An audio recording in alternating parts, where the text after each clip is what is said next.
Hello friends, welcome back to the channel. लक्ष्य तक आपके साथ स्वागत है आप सभी का आपके अपने चैनल में। आज है 29 जुलाई और आज हम लोग बहुत ही इंपॉर्टेंट क्वेश्चन को डिस्कस करने वाले हैं जो कल रात तक की सुर्खियों से बने हुए हैं। कुछ क्वेश्चंस तो बहुत ही इंपॉर्टेंट है जो सीधे सीधे एग्ज़ाम में पूछे जाने की पूरी संभावना है। तो प्लीज़ लेक्चर को लास्ट तक देखते रहिए, नोट डाउन करते रहिए, बहुत ही इंपॉर्टेंट सेशन है। तो जिसने भी अभी तक चैनल जो टेलीग्राम चैनल है हमारा उसको सब्सक्राइब नहीं किया है तो जा कर के उसको आप ज्वाइन कर सकते हैं। यहाँ की पीडीएफ आपको इसकी पीडीएफ वहाँ शेयर कर दी जाएगी, आप वहाँ से उसको कलेक्ट कर सकते हैं। बाकी अदर क्वेश्चंस भी वहाँ शेयर किए जाते हैं जिसको आप प्रैक्टिस कर सकते हैं। और जिससे हमारे इंस्टाग्राम से जुड़ना वो भी कनेक्ट हो सकता है। सारी लिंक आपको इस लेक्चर के डिस्क्रिप्शन बॉक्स में मिल जाएगी। तो चलिए सेशन को स्टार्ट करते हैं। सेशन को स्टार्ट करने से पहले आज का जो मोटिवेशन कोट है उसको हम लोग देख लेते हैं, फिर आगे हम लोग कंटिन्यू करते हैं। उम्मीद और विश्वास का छोटा सा बीज खुशियों के विशाल फलों से बेहतर और शक्तिशाली है। अगर उम्मीद है आपको कि यस हम ये कर सकते हैं, विश्वास है आपको खुद पर कि हम बिल्कुल ये काम कर लेंगे, बस ये एक छोटी सी चीज़ है, बस यही आपको अपने अंदर लाना है। अगर आप ये अंदर ले आते हैं आप तो कितना भी आपका टफेस्ट एम है, कितना भी बड़ा एम है, आप उसको कंप्लीट कर लेंगे, पूरा कर लेंगे कभी ना कभी उसको। हाँ, थोड़ा टाइम लग सकता है बट कर लेंगे ज़रूर। लेकिन इसके लिए आपको मेहनत करनी है, लगातार मेहनत करनी है, खुद को खुद की उम्मीद को जगाए रखना है और आपका जो विश्वास है अपने ऊपर उसको बनाए रखना है। अगर यही सारी चीज़ें हैं तो सफलता आपको पाने से कोई रोक नहीं सकता है। चलिए सेशन को आज स्टार्ट करते हैं। आज का जो भी क्वेश्चन है, पहला क्वेश्चन हम लोग देख लेते हैं। और आज आप लोग के लिए क्वेश्चन भी मैंने दिया है, आप उसको सॉल्व करिएगा। लेक्चर के लास्ट में वो क्वेश्चन है उसको सॉल्व करिएगा और कमेंट बॉक्स में ज़रूर आंसर दीजिएगा। इससे आपका रिवीजन, और ये क्वेश्चन वही है जो हम लोगों ने डिस्कस कर चुके हैं हम लोग, तो आपको वही क्या करना है, उसका रिप्लाई करना है। तो चलिए आज का पहला क्वेश्चन है जो कि बहुत ही इंपॉर्टेंट है, देख लेते हैं कौन सा है। हाल ही में जारी कोटक प्राइवेट बैंकिंग ऋण सूची के अनुसार वर्ष 2021 में भारत की सबसे धनवान महिला कौन है। फिर से इस क्वेश्चन को पढ़ते हैं। हाल ही में जारी हुआ है, क्या जारी हुआ? कोटक प्राइवेट बैंकिंग ऋण सूची के अनुसार 2021 में भारत की सबसे धनवान महिला कौन है। तो अभी क्या हुआ है, सबसे धनवान महिला जो है उनकी वो कौन है? रोशनी नाडर मल्होत्रा। रोशनी नाडर मल्होत्रा, इनके पास 84,330 करोड़ की संपत्ति है। 84,330 करोड़ की कंपनी, 330 करोड़ की संपत्ति है। और ये कहाँ की हैं? एससीएल की चेयरपर्सन है। एससीएल की चेयरपर्सन। तो इन्हें क्या किया गया है, ये सबसे ऊपर है। इनकी कुल संपत्ति कितनी मैंने बताई? 84,330 करोड़ है। और ये लगातार, ये फर्स्ट टाइम ऐसा नहीं है, लगातार दूसरी बार ये क्या है, सबसे ऊपर रही हैं। लगातार दूसरी बार ये सबसे ऊपर रही हैं। क्लियर हो गया होगा। नेक्स्ट आपको बताते हैं दूसरे नंबर पर कौन रही हैं। सेकंड नंबर पर, ये तो फर्स्ट पे थी, सेकंड नंबर पर जो है वह है फाल्गुनी नायर। कौन है? फाल्गुनी नायर।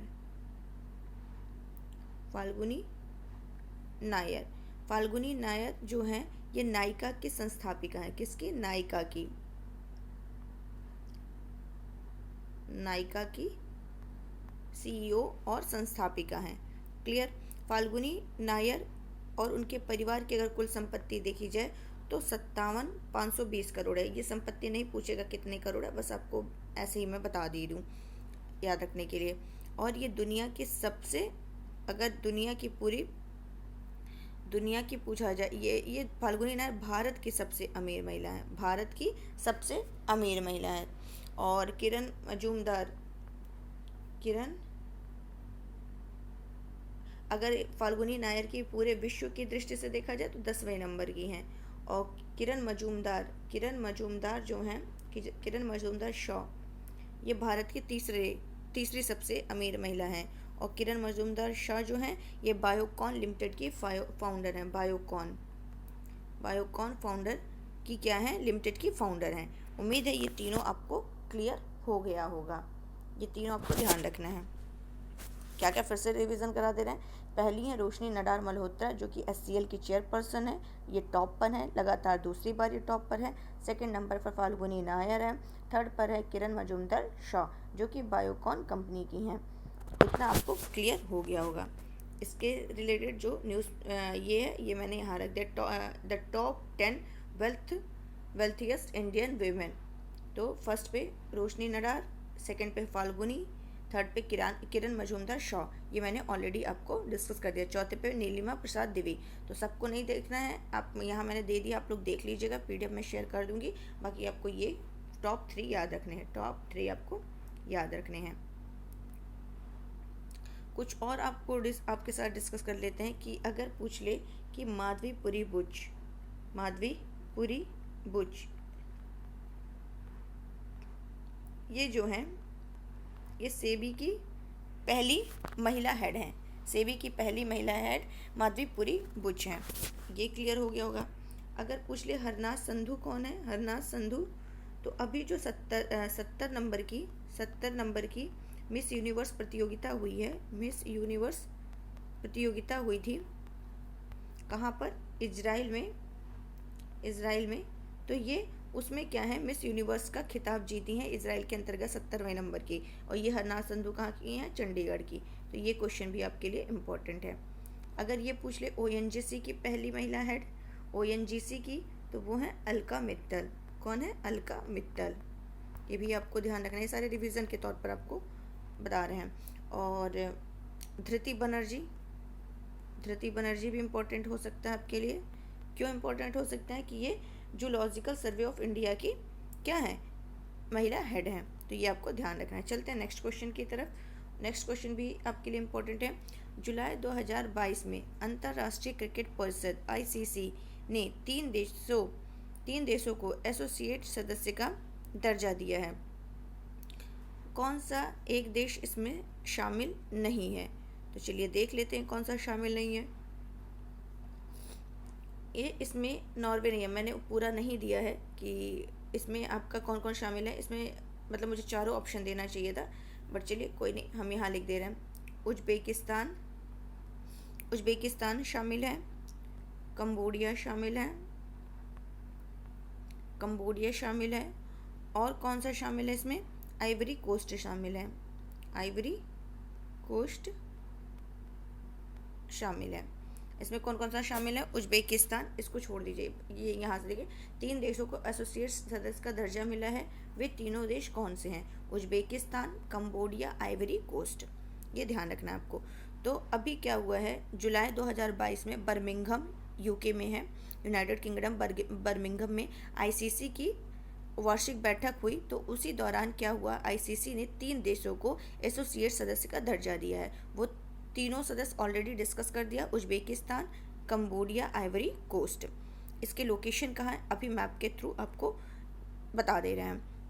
इसके साथ ही अब देखा जाए तो ICC के सदस्यों की कुल संख्या कितनी हो गई है, 108 हो गई है। कितनी हो गई है, 108 हो गई है, जिसमें 96 एसोसिएट सदस्य हैं। उज्बेकिस्तान, कंबोडिया को मिला करके अब ICC में एशियाई देशों की संख्या, लेकिन अगर एशियाई देशों की पूछे कि एशियाई देशों की संख्या इन दोनों को मिलाने के बाद कितनी हो गई है, तो वो हो गई है 25 हो गई है। आइवरी कोस्ट 21वीं अफ्रीकी देश है। ये दोनों तो एशियाई हैं। एक मिनट,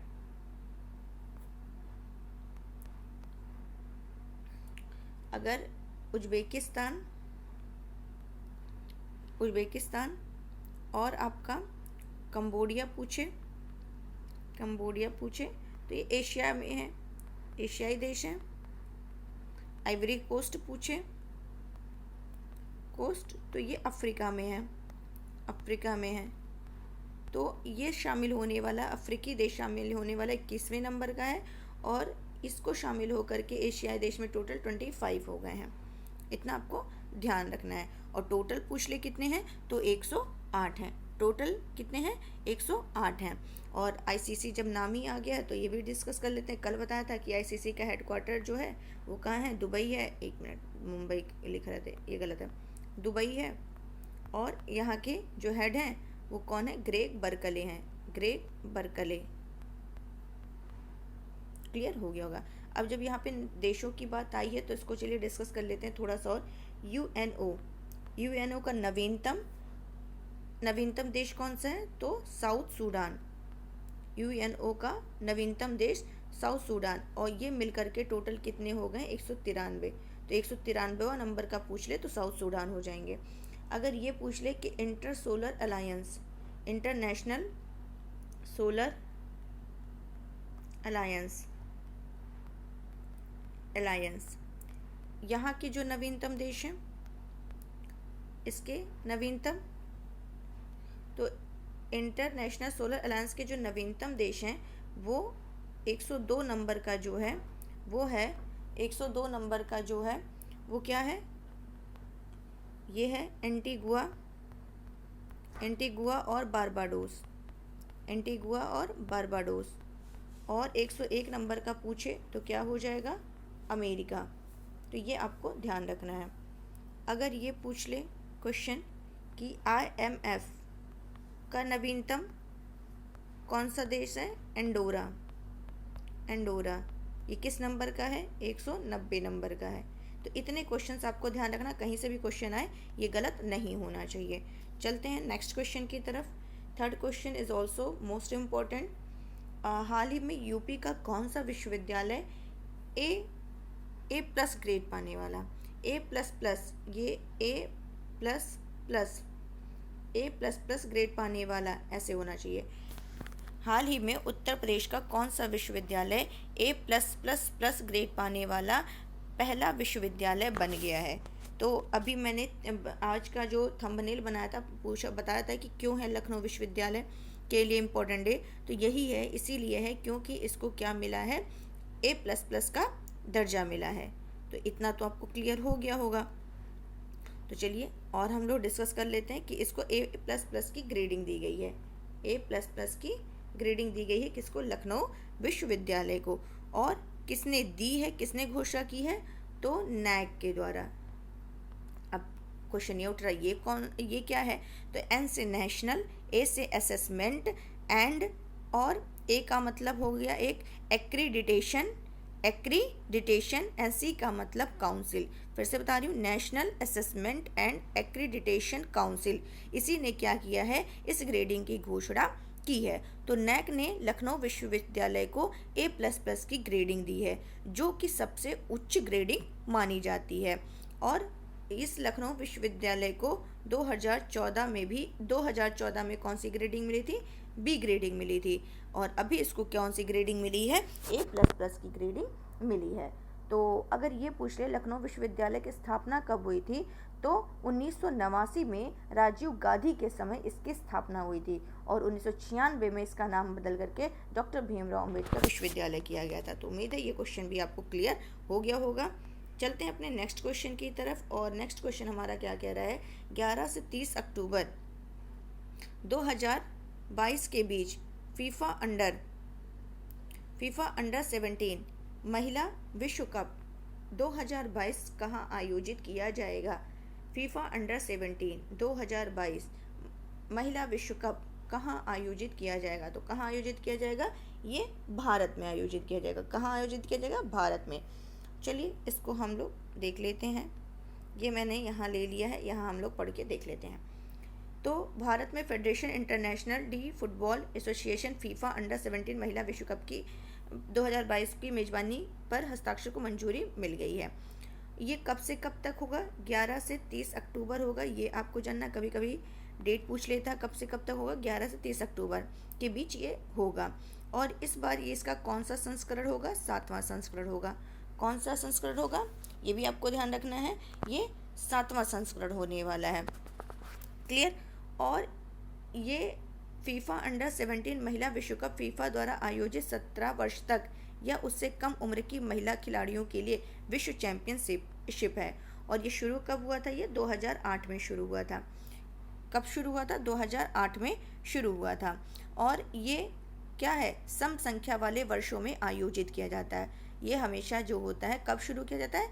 सम संख्या वाले वर्षों में शुरू किया जाता है। और आयोजन का छठा संस्करण उरुग्वे 13 नवंबर 1 दिसंबर 2018 तक आयोजित किया गया था।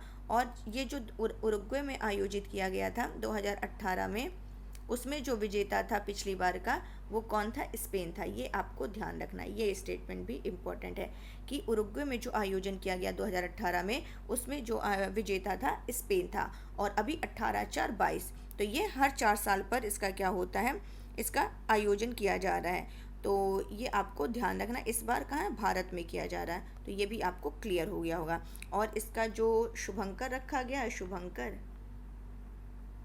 वो क्या है? इथा। ये आपको ध्यान रखना है। अगर ये पूछ ले फीफा वर्ल्ड कप 2022 पूछ ले, फीफा वर्ल्ड कप 2022 पूछ ले, इसका आयोजन कहाँ? कतर, दोहा कतर, दोहा में होने वाला। क्लियर? चलते हैं अपने नेक्स्ट क्वेश्चन की तरफ। हाल ही में किस राज्य ने मुख्यमंत्री सारथी योजना की शुरुआत करने की घोषणा की है? मोस्ट इंपॉर्टेंट क्वेश्चन, इसे भी आप लोग स्टार बना सकते हैं। तो चलिए इसको भी हम लोग डिस्कस कर लेते हैं। तो अभी क्या हुआ है कि किस राज्य ने मुख्यमंत्री सारथी योजना की शुरुआत करने की घोषणा की है? तो वो है झारखंड। तो झारखंड के जो सीएम हैं उनका नाम है क्या नाम है उनका? हेमंत सोरेन। हेमंत सोरेन। तो इन्हीं ने क्या किया है, इस योजना की घोषणा की है।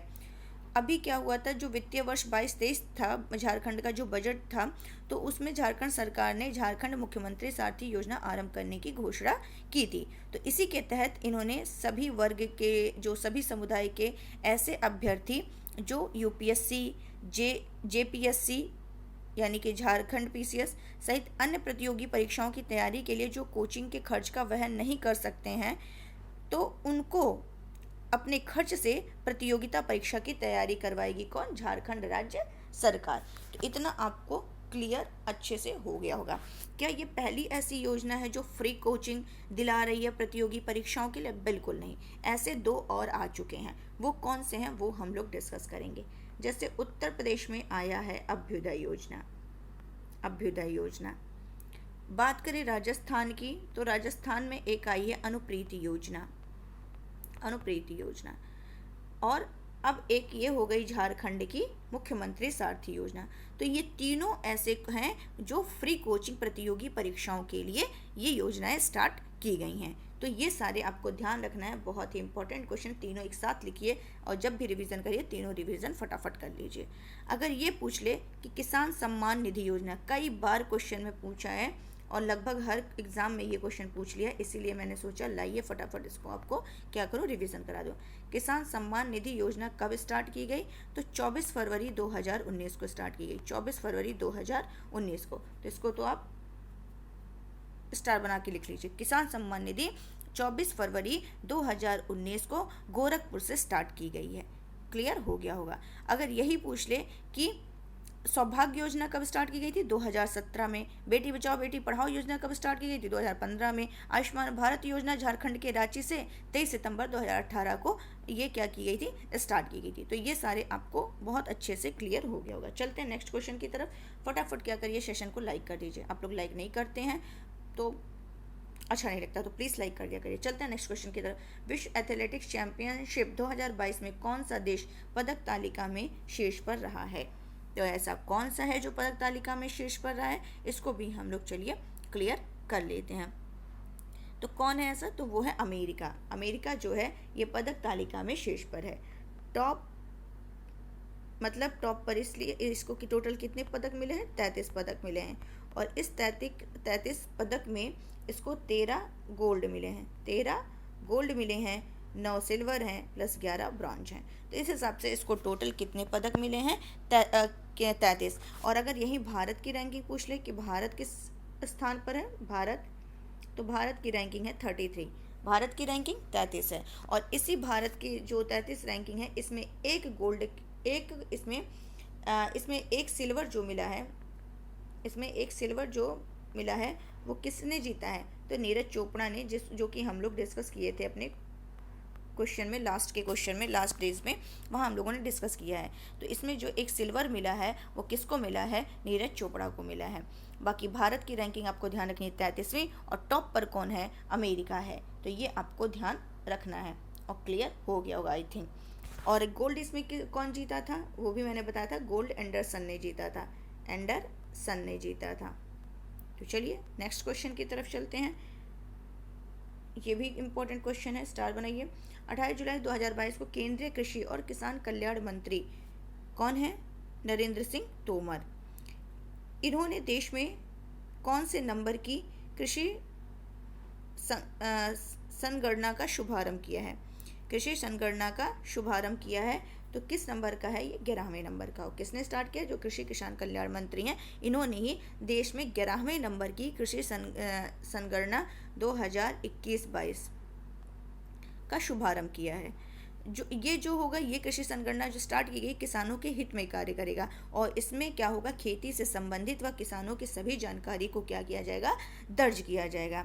और कृषि संगणना जो है, ये जो है 5 वर्ष में जारी की जाती है। कितने वर्ष में? 5 वर्ष में जारी की जाती है, जो कोरोना महामारी के कारण नहीं हुई थी, बट ये अब की जा रही है। और इसका कृषि संगणना का जो फील्ड वर्क होगा वो अगस्त 2022 में, फील्ड वर्क वो 2022 में शुरू होगा।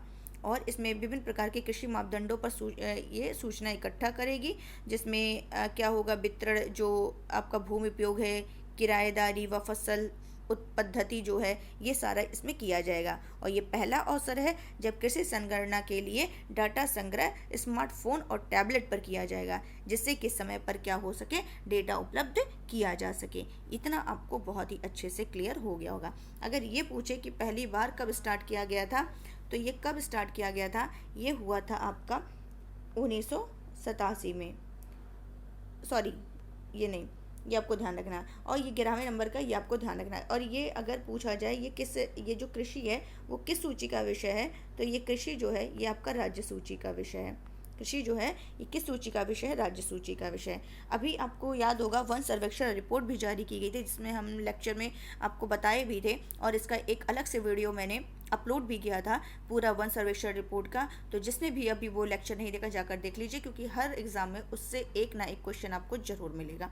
तो वन सर्वेक्षण रिपोर्ट जो आई थी 2021 की, वो किस नंबर की थी? वो 17वें नंबर की रिपोर्ट थी। वो किस नंबर की थी? 17वें नंबर की थी। और पहली जो रिपोर्ट ये वन सर्वेक्षण की जारी की गई थी वो 1987 में जारी की गई थी। और ये देहरादून से रिपोर्ट जारी होती है, और हर 2 साल पर ये जारी होता है। जैसे ये कृषि संगणना बताया मैंने 5 साल पे जारी होती है, और ये वन सर्वेक्षण जो है ये हर 2 साल पे जारी होती है। तो चलिए नेक्स्ट क्वेश्चन देख लेते हैं फटाफट। जैसे यहाँ देखिए लिखा है, सरकार ने शुरू की, एक मिनट, सरकार ने शुरू की 11वीं कृषि जनगणना, 11वीं।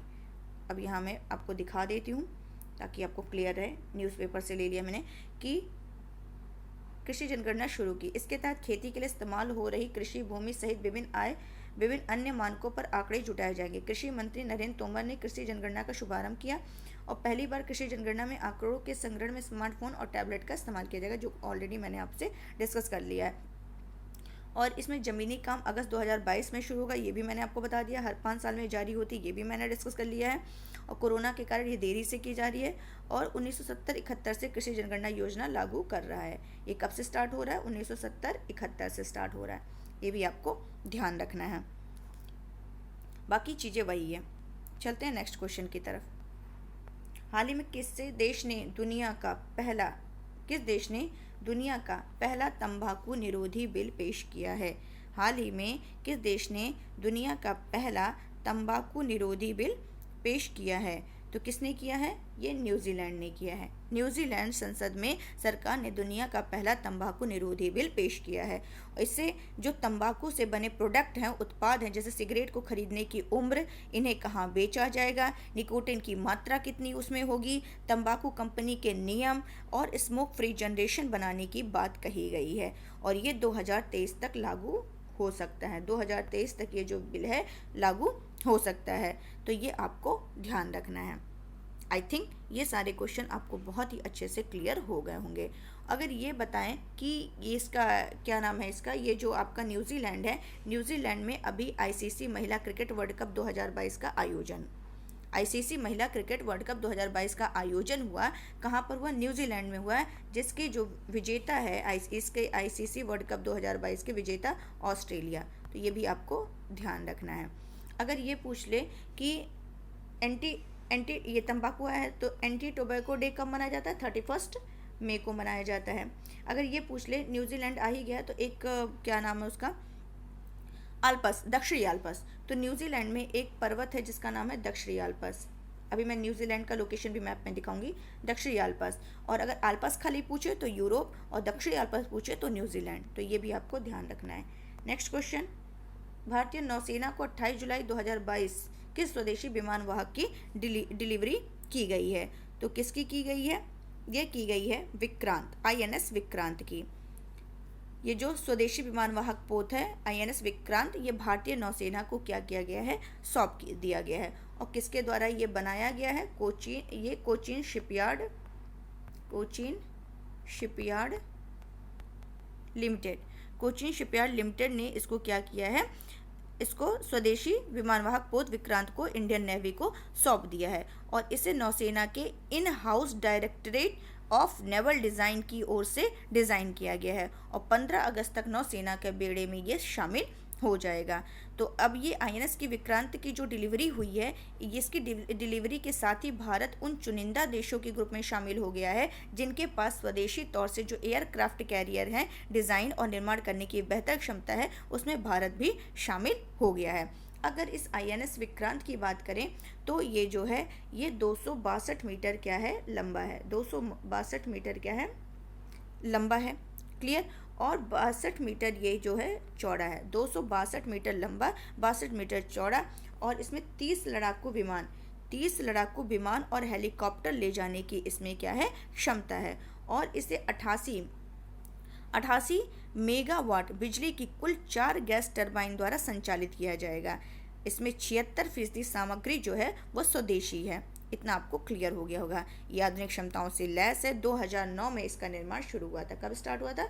2009 में इसका निर्माण शुरू हुआ था और 2013 में पहली बार इसे लॉन्च किया गया था। और इसमें बड़ी संख्या में 76% स्वदेशी उपकरण और मशीनरी का इस्तेमाल हुआ है। तो उम्मीद है ये क्वेश्चन आपको क्लियर हो गया। ये देखिए, ये है आपका INS विक्रांत, ये दिख रहा है। और इसमें 45,000 टन युद्धपोत का वजन है। 30 फाइटर जेट उड़ान भर सकते हैं, ये ऑलरेडी बता दिया। 13 साल का समय लगा बनाने में इसमें।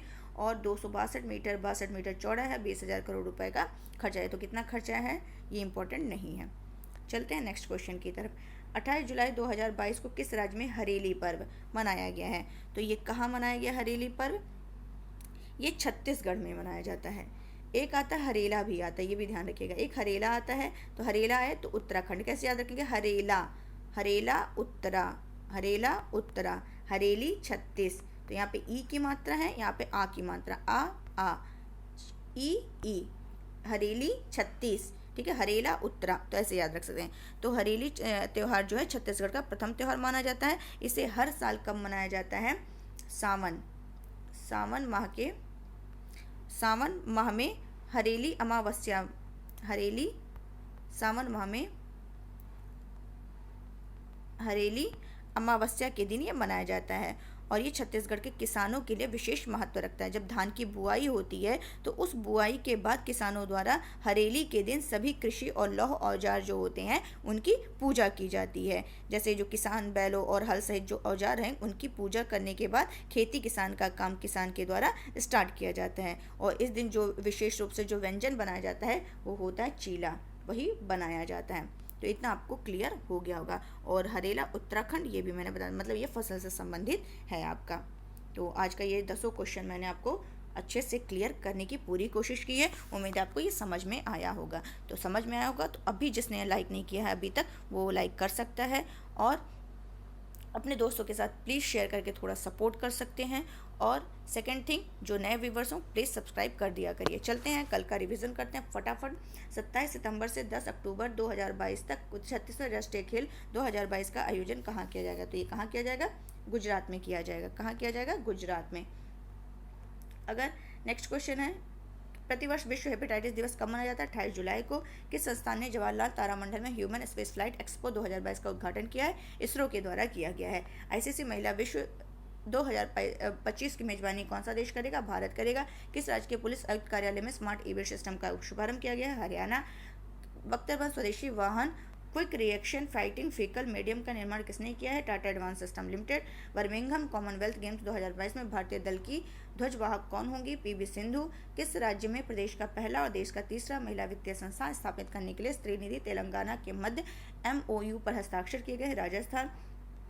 किसे प्रतिष्ठित दूसरा वार्षिक IUCN WCP international ranger award दिया गया? औरंग नेशनल पार्क जो कि असम में है। किस देश ने वर्ष 2024 के बाद अंतर्राष्ट्रीय अंतरिक्ष केंद्र छोड़ने का फैसला किया है? तो रशिया ने किया है। तो चलिए, ये क्वेश्चन आपको मैंने दे दिया है। इस क्वेश्चन को आपको करना है, कूट मिलाना है कि 99 के कथनों पर विचार कीजिए। हाल ही में चीन ने वर्ष 2024 के बाद अंतर्राष्ट्रीय अंतरिक्ष केंद्र छोड़ने का फैसला किया, क्या ये सही है? बर्मिंघम कॉमनवेल्थ गेम्स 2022 में भारतीय दल की ध्वजवाहक पीवी सिंधु होंगी। कौन से कथन सही हैं? ये सही है, ये सही है, या कोई नहीं सही है? आपकी ऑप्शन है, आपको इसका जो है कमेंट बॉक्स में आंसर देना है। कमेंट बॉक्स में आंसर देना है। ये आपके लिए क्वेश्चन है। तो चलिए थोड़ा सा मैप की तरफ चलते हैं। मैप में आपको मुझे क्या दिखाना था? एक न्यूजीलैंड दिखाना था। ये देखिए, ये है न्यूजीलैंड। यही मैंने बताया है, दक्षिणी आल्प्स यहीं पर है। दक्षिणी आल्प्स ये न्यूजीलैंड है। और क्या आया था उसमें? और भी आए थे कुछ, रुकिए मैं बता दे रही हूँ।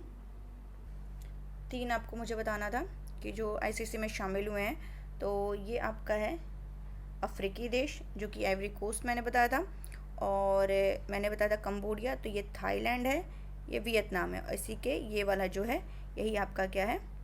कंबोडिया। ये आपका कंबोडिया है। और मैंने उज्बेकिस्तान का नाम लिया था, तो यहाँ पर आप कजाकिस्तान देख रहे होंगे, ये है उज्बेकिस्तान।